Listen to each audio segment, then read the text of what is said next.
In this video, I will discuss the summary of One Piece Chapter 1085 from Redon. This video certainly contains spoilers. If you don't like spoilers, please leave this video.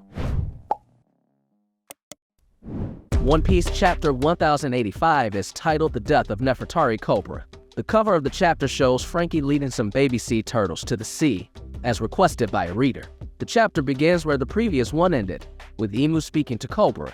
Imu informs Cobra that he has two things to tell him and one question to ask. Cobra is shocked and realizes that what he's seeing is impossible.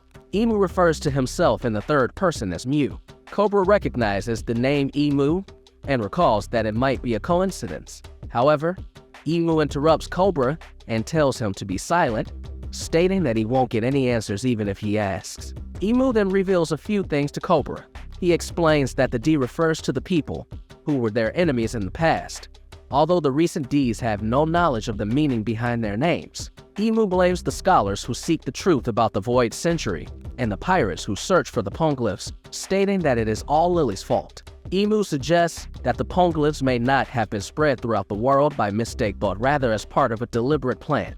As Imu speaks, the five elders draw their guns and point them at Cobra, leaving him to believe that he won't leave the room alive. Imu then reveals that he believes the answer lies in the letter left by Lily.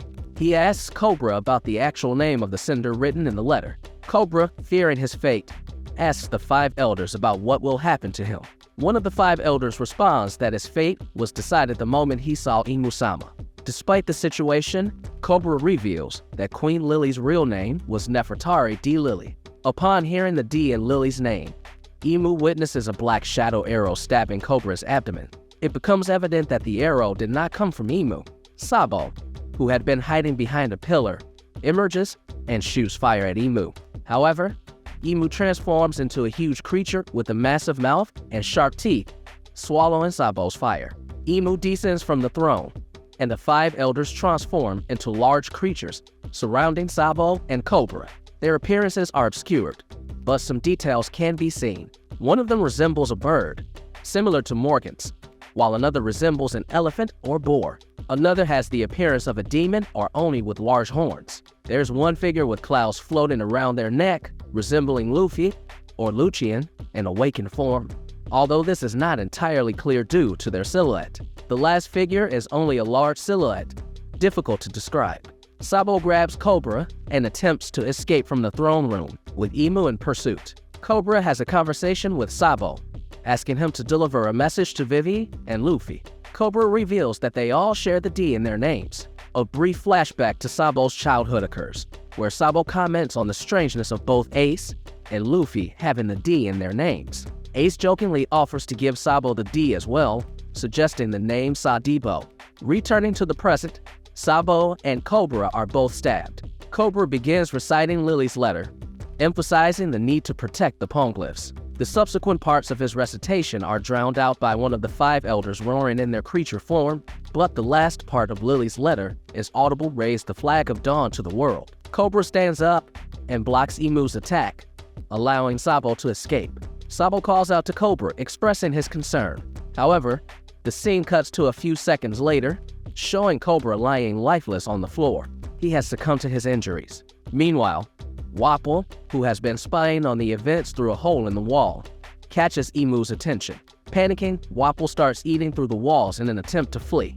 In the lovely meeting room, a message is received stating that both King Cobra and King Wapol will no longer be attending the meeting. In another room, Vivi is shown to have been captured by the CP0. The room contains Lucci, Jabra Khalifa, and other members of CP0 that were introduced in previous chapters. Jabra and Khalifa are identified as CP0 members. Jabra quickly updates the others on the recent events taking place in Marijoa. He mentions that after the incident involving St. Charles, Leo and Sai declared themselves pirates under the flag of the Straw Hat Crew. On another note, it appears that Fujitora is allowing slaves to escape, which has drawn criticism from Green Bull. Suddenly, Wapol bursts into the room while trying to escape from the throne room. This unexpected intrusion by Wapol distracts the CP0 members, allowing Vivi to seize the opportunity and grab onto Wapol to make their escape. The chapter concludes with Vivi and Wapol running away together, while Wapol's wife witnesses them, and is shocked by the sight. Vivi asks Wapol where they are going, to which he replies that he will run to the end of the world where nobody can find them. In a desperate plea, Vivi asks him to take her along.